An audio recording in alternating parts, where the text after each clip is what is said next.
അമ്മ എനിക്കിതൊന്ന് കഴിക്കുന്ന എത്ര ദിവസം കൊണ്ട് നമ്മ കേക്കാത്തെന്താ എന്ത് ഇത് ഇത് കഴിക്കാനോ? ആ ചിക്കൻ വേണമല്ലോ. ചിക്കൻ വാങ്ങിച്ചിട്ട് വരാലോ. ഇങ്ങനെ എത്ര എത്ര കാലം കഴിക്കണം കഴിക്കത്തില്ല ഞാൻ നിങ്ങൾ തന്നെ ചാച്ചോ ഇന്ന് രാത്രി ഇത് കഴിക്കലോ. ചിക്കൻ വാങ്ങിച്ചോണ്ടെന്ന കാര്യം നടത്താം. പക്ഷേ അല്ലേ നമുക്ക് ബ്രെഡിന് പകരം ചപ്പാത്തിക്കകത്ത് വെച്ച് നോക്കിയാലോ? നമുക്ക് ചിക്കൻ വാങ്ങിച്ചോണ്ടല്ലോ ശ്രീ. കാരണം ഇതിനകത്ത് ബാക്കി മുട്ടയും ഉള്ളിയും പിന്നെ പച്ചക്കറിയും നമ്മുടെ കയ്യിലുണ്ട്. ചിക്കൻ മാത്രമേ ഇല്ലാത്ത. നമുക്ക് പോയി ചിക്കൻ വാങ്ങിച്ചോണ്ട് വരാം. ഇപ്പൊ എനിക്ക് തോന്നുന്നത് ട്രെൻഡിങ് ആണെന്ന് തോന്നുന്നു കേട്ടോ. ഇൻസ്റ്റ തുറന്നാലും ഇപ്പൊ ഇതേ കാണാനുള്ളൂ, FB തുറന്നാലും ഇതേ കാണാനുള്ളൂ. 2 ദിവസം കൊണ്ട് ഞാനും കാണുന്നുണ്ട്. ട്രൈ ചെയ്ത് നോക്കാം നമുക്ക്. ഓക്കെ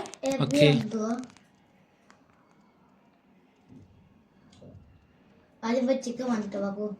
ശരി ഞാനിപ്പോ അങ്ങോട്ട് പോയി ചിക്കൻ വാങ്ങിച്ചോണ്ട് വരാം. ഓക്കെ ഇനി ബാസ് ചേട്ടാ നമുക്ക് റെഡി ആയിട്ട് ചിക്കൻ വാങ്ങിക്കാൻ പോയിട്ട് വരാം. അങ്ങനെ ഞങ്ങൾ പെട്ടെന്ന് തന്നെ റെഡി ആയിട്ട് ഇങ്ങനെ ചിക്കൻ കടയിലേക്ക് വന്ന കേട്ടോ. അപ്പോൾ ചിക്കൻ കടയിൽ വന്നപ്പോൾ ഇരിക്കുന്ന വേണ്ട വെളിയിൽ കാലിങ്ങനെ പ്രത്യേകം വെട്ടി വെച്ചിട്ടുണ്ട്. പിന്നെ അകത്ത് ലിവർ പ്രത്യേകം, പിന്നെ അകത്തിരിക്കുന്ന മുട്ടയൊക്കെ അല്ലേ അത് ഇവിടുത്തെ നാട്ടുകോഴിയുടെ മുട്ടയാണ് കേട്ടോ. പിന്നെ വെയിറ്റ് മെഷീൻ കണ്ട നമ്മൾ വാങ്ങിയത് 1.5 കിലോ ആണ്. 1.5 കിലോ 360 രൂപ, 1 കിലോ 240 രൂപ. അപ്പം ഇവിടെ ഇങ്ങനെ നമ്മൾ എടുക്കുന്ന സാധനത്തിൻ്റെ റേറ്റും പിന്നെ ഓരോ കിലോയ്ക്ക് എത്ര രൂപയാണെന്നുള്ളത് ആ വെയിറ്റ് മെഷീനിൽ കാണിക്കും കേട്ടോ. പിന്നെ നമ്മൾ വാങ്ങിയത് 1.5 കിലോ ബോൺലെസ് ചിക്കനാണ്.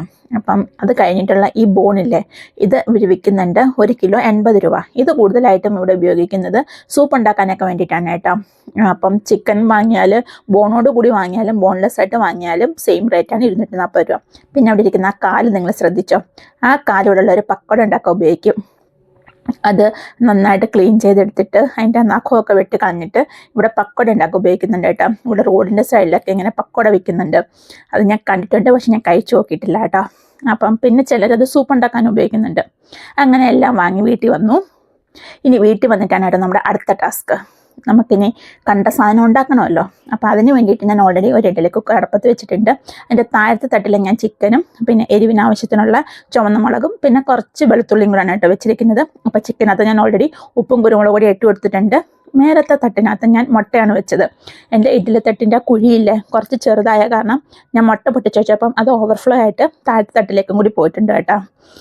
പിന്നെ ആ മേലത്തെ തട്ടിയിരുന്ന മുട്ടയ്ക്കകത്തും അതേപോലെ തന്നെ ഞാൻ ഉപ്പും കുരുമുളകും കൂടി ഇട്ട് കൊടുത്തു.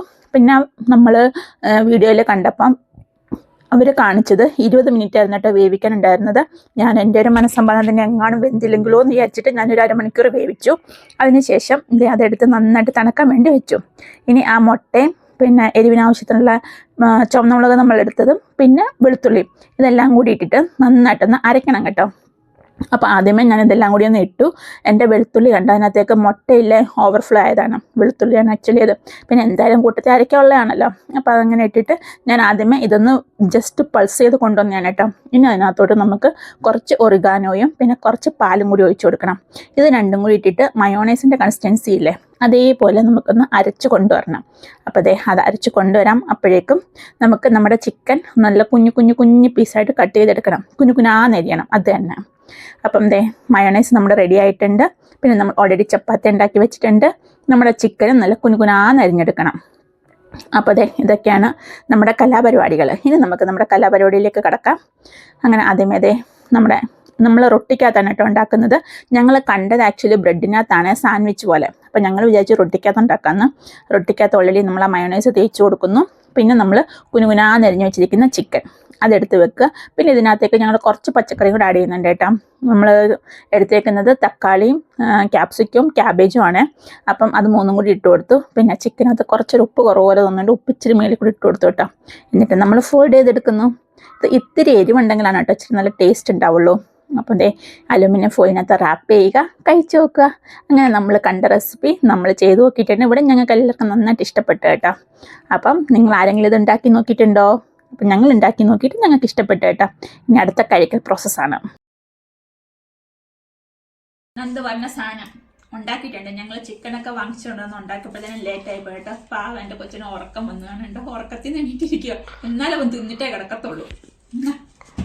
ഈ നോക്ക്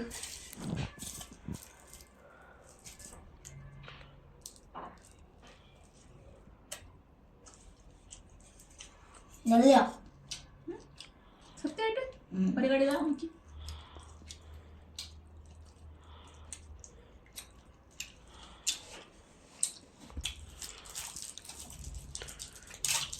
അടിപൊളിയാട്ടോ, സൂപ്പർ സൂപ്പർ ഹെൽത്തുമാ ഹെൽത്തിയാ. ഓക്കെ ആയാ? ഇനി പോയി കിടന്ന് ഉറങ്ങാതെ തിന്നിട്ട് വരുന്നുണ്ട്. ചിക്കനായി ചിക്കൻ. നമ്മൾ വിചാരിക്കുന്ന പോലെ അല്ല കേട്ടോ, അടിപൊളി ടേസ്റ്റാണ്. ഞാൻ ഒരു കടിയെ കടിച്ചുള്ളൂ, പക്ഷെ നല്ല ടേസ്റ്റ് ഉണ്ട്. ചിക്കനും വെജിറ്റബിളും ഞങ്ങളെല്ലാം ഇട്ടിട്ടുണ്ട്. അടിപൊളി ഹെൽത്തിയാണ് അല്ല നന്ദു? Healthy protein.